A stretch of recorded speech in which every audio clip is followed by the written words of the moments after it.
Hey, good morning, everyone. Justin here from Valley. Hey, I'm excited to bring you a short devotion today. And I brought the same message to the students. But hey, it's March Madness. So basketball fans, this is like prime time for us. Maybe you're a basketball fan, maybe you're not. Maybe you're one of those people like I could care less, or maybe you're like me and you're passionate about it.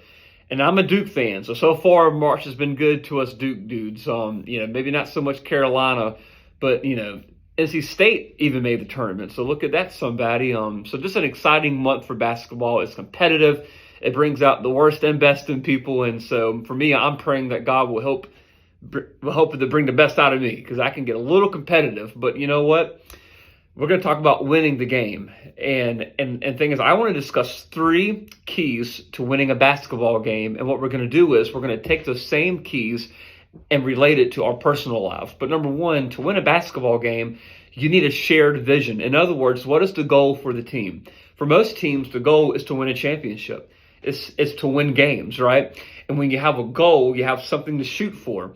The second thing that you need is unity. And you need to play as one. I see a lot of students now, especially on basketball teams, young people, they're so focused on coming out with their cool mixtapes and their TikToks and the Instagram reels of their own highlights that they don't focus as much on the team. And then what do you see? Well, you see teams losing. But imagine if every player said, you know what? It doesn't matter about my mixtape. It matters about my team winning. When a team can come together in unity and play together, win together, lose together. Not saying that making mixtapes are bad, because obviously you need to get your stuff out there for scouts to see and stuff. That's not the point. But what are you more focused on? Are you focused on winning or personal? You got to be unified. And then the third thing is a 40-minute commitment. I said 40 minutes because I'm going off the context of college basketball. And in college basketball, it's 40 minutes for the men's. You have 2 20-minute halves.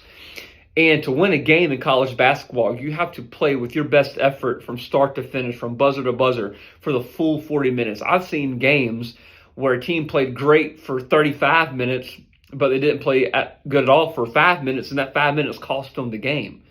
I've seen some games where a team played great for 39 minutes, but you know what? They didn't give it their all for the last minute, and then they lost the game. So you got to have a 40-minute commitment to say, I'm going to play this thing through from start to finish. But you know what? More than a basketball game, we can apply those keys to our personal lives, because what's most important is how we live our life. When we get to heaven, God's not going to ask us how many championships we won. He's going to ask us how many souls we won. And so those 3 keys, I'm just going to take it one by one and share some scripture as we go through it. Number 1, for us personally, we have to have a vision. In the Bible, Proverbs teaches, Solomon teaches that where there is no vision, the people perish. Y'all, we've got to have a vision for our lives. We've got to have a vision as Christians, and we've got to have a vision personally. What is your goal? I can't imagine what it would have looked like if the Israelites that Moses rescued from slavery in the book of Exodus, what if there was no promised land? The promised land was their goal. That was the vision, to get out of slavery and get to the promised land. Because they had a vision, they had motivation to get out of there, go forward, and press through even tough seasons. We too have to have a vision so we can have a reason to wake up and get out of bed and go forward. Secondly, unity. In the book of Acts in chapter 4, we read where Peter and John, disciples of Jesus, they are preaching the gospel. They're going around. They're entering into a city. They see a lame man. The lame man ends up being healed. He can walk finally. It's caused a stir within the city, especially the leaders. So Peter and John, they are actually put in jail. Now, eventually they get out, because how can you truly put somebody in jail for healing a lame man? They had no reason to truly execute these people. So to get out, Peter and John, they go back to their home. They're telling the people about it. They're sharing the gospel. They are continuing to share the gospel. But really what happens in that chapter is it reads in chapter 4 that 5,000 men were saved. And it also says men. So that doesn't include families, children, wives, or any of that. But 5,000 men were saved.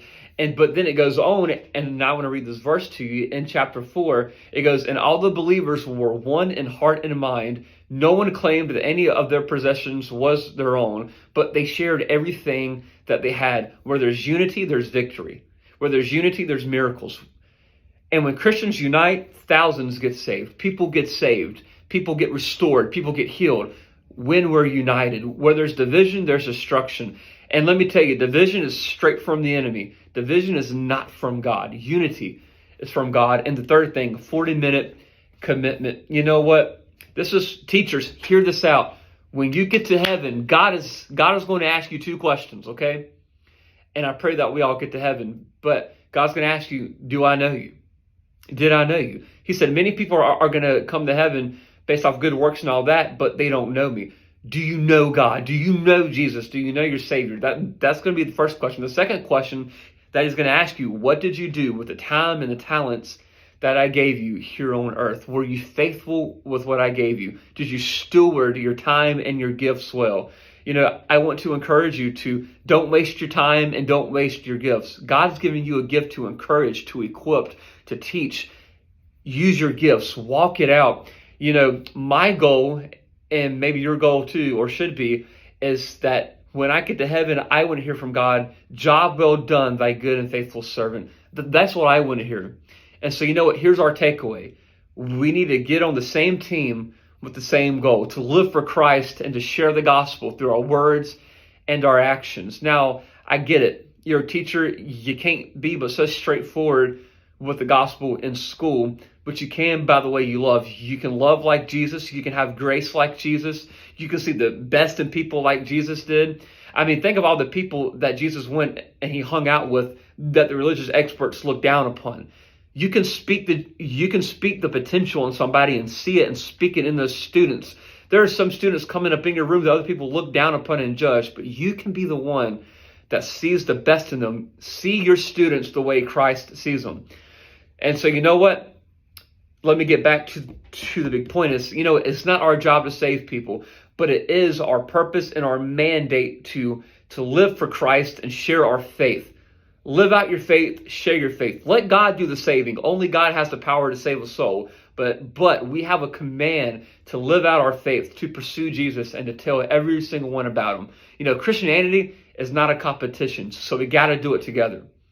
God's not going to say, man, that church was a much better church, or that Christian was a much better Christian. No.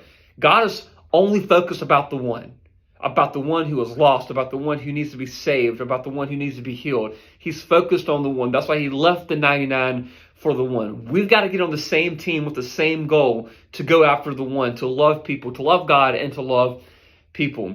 And you know what? We cannot waste a second, because 1 second might be the difference between someone going to heaven and someone going to hell. 1 second might just be the difference between someone giving up and someone getting up and going forward for the destiny and the calling that God has placed on their life. 1 second may be the difference between you living a mediocre or a successful life, or you living a life of true significance.